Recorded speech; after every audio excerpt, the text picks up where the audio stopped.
very much. I, too, am thankful for the podium tonight. I tried to iron my shirt for all you lovely people, but I seem to lack some basic life skills, so it's nice that it's hiding this.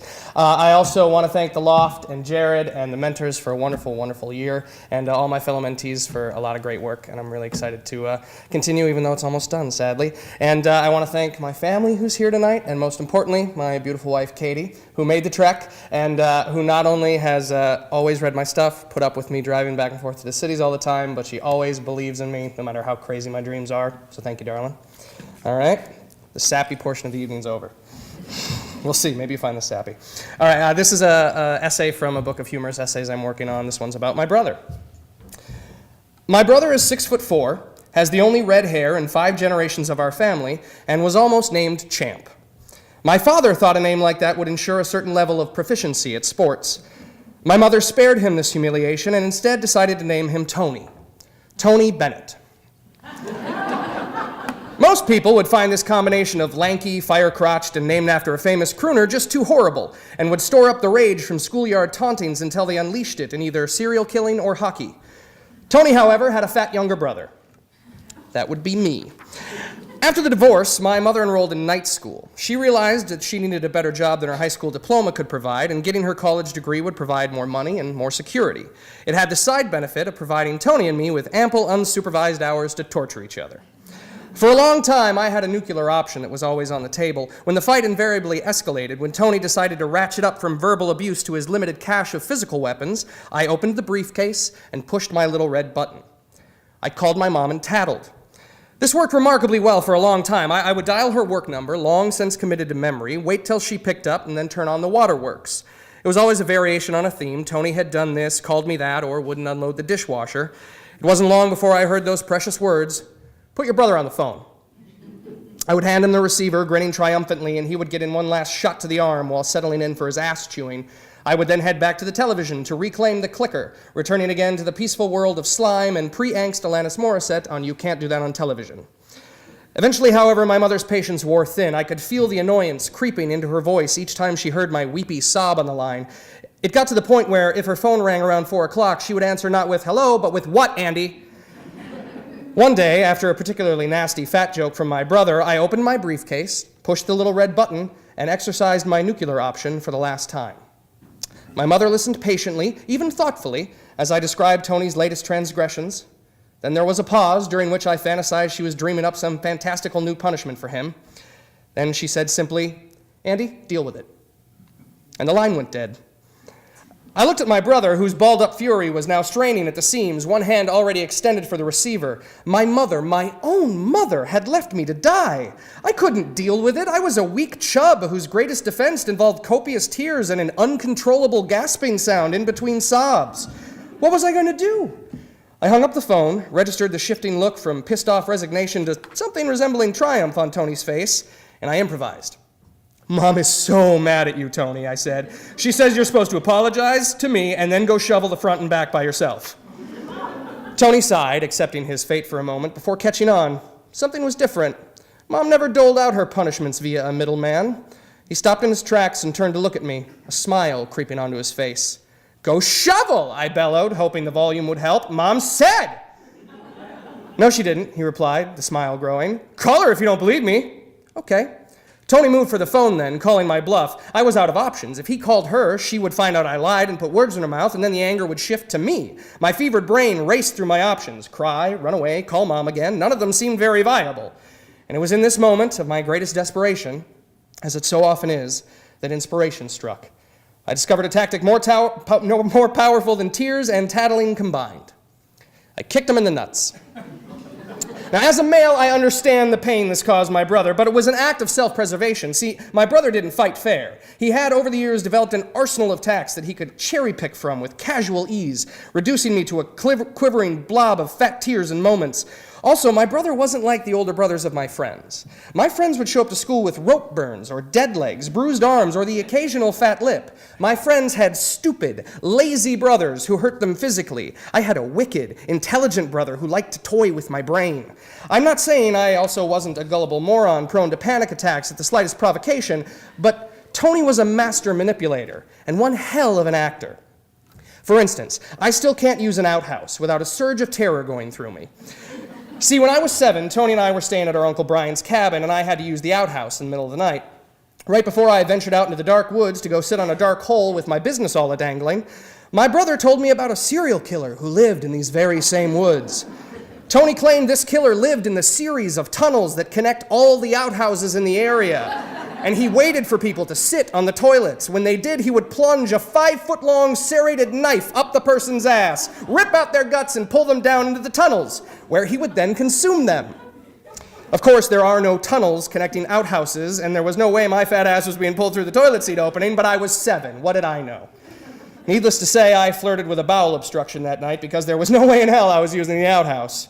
In fact, I still can't use an outhouse without a powerful urge to look down into that murky pile of waste for a glimmer of steel. See, that was the way Tony beat me up. Not as violent, sure, but maybe even worse.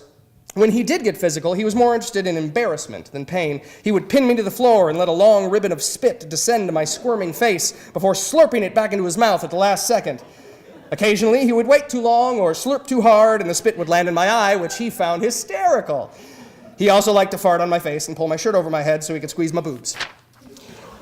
I was a pacifist, or pussy, depending on whether or not you want to be accurate, and pretty weak. I also hadn't developed any sort of intellect capable of creating biting sarcasm or witty comebacks. I had resorted to tattling as the last act of a desperate fat kid who wanted his home life to be a respite from the daily taunting he received at school but never got his wish. Tattling was my last line of defense, my final stonewall keeping my brother away. And my mother had just given him a damn ladder. So I kicked him in the nuts. The effect was immediate, as is to be expected. The fire went out of his eyes, replaced by something that looked like betrayal, and he crumpled to the floor, helpless. I leapt over his body and sprinted to my room, slamming the door shut and wedging my desk in front of it. I knew this maneuver had only bought me time to escape. Shortly, the ache in his gut would subside, and the pain would be replaced by renewed fury. Then he would come for me.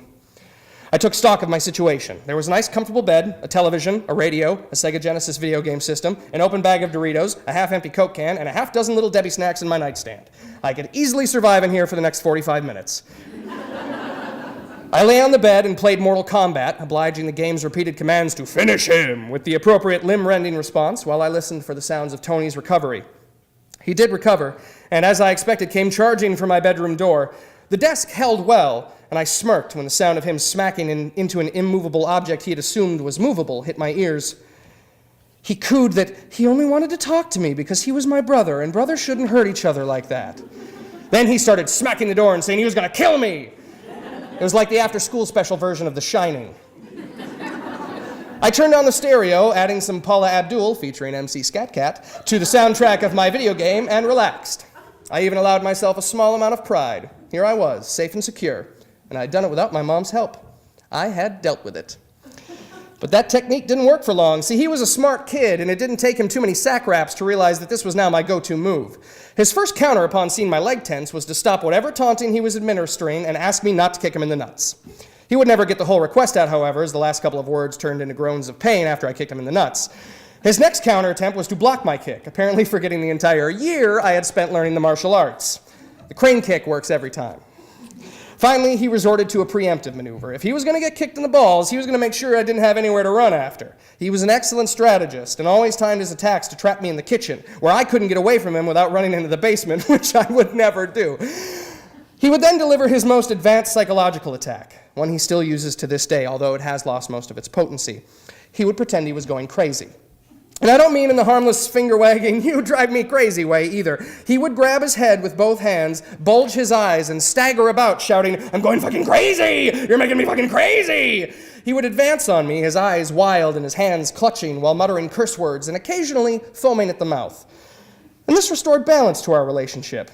Tony was once again the tormentor, and I was once again the quivering, weepy wimp. A normal person might have accepted that this was the natural order of things and would have tried to avoid setting my brother off on one of his psychotic episodes. But I wasn't normal, so I kept kicking him in the nuts. Only now, when he trapped me in the kitchen and pretended to go crazy, I pretended to believe him and feared for my life, opening a kitchen drawer and pulling out the biggest butcher knife we had, swiping it at him until he gave enough ground so I could slip past him and run into my bedroom. I wasn't going to stab him, but if he was going to play psycho, I was going to play helpless victim who killed his brother in self-defense. Once again, I had the upper hand, and Tony was left to bang his threats against my shut and brace door while I watched PBS and ate cheese balls till Mom got home. Each time the scenario played itself out, his pounding grew louder and stronger, to the point that the door could be heard cracking. I probably should have seen what happened next coming. It was a typical afternoon. I had the knife out and was swiping at him while he held his sore nuts and cursed at me. He backed out of the kitchen and into the dining room, and I slipped past him, hauling ass for my bedroom. He was hot on my heels as usual, but I knew I had placed my desk in the ready position when I got up this morning, so when I slammed the door shut, the desk went in front of it in a second. Tony started pounding, then started banging, and then started slamming into the door with all his weight, hoping to shove the desk aside. I saw the desk giving ground and leaned my considerable frame into it, bracing my legs against my bed. I believed somewhere in the dark nooks of my childish brain that if he got in, the knife might actually get used on me. So I pushed, and he pushed, and we pushed, and the desk broke. It snapped clean in half, the door surging in, Tony right behind it. I froze, terrified, not of Tony, but of having broken my desk. Tony froze too, realizing that what had just happened was far more severe than murdering me in a psychotic rage. Mom was going to be so pissed. Without saying a word, Tony turned and walked into his bedroom, shutting his door and picking up his guitar. The tentative strums of a Metallica riff wafted out to me as I attempted the first welding of metal by desperation and flop sweat. My salvation was in pieces before me. Now, if he wanted in my room, he was getting in my room.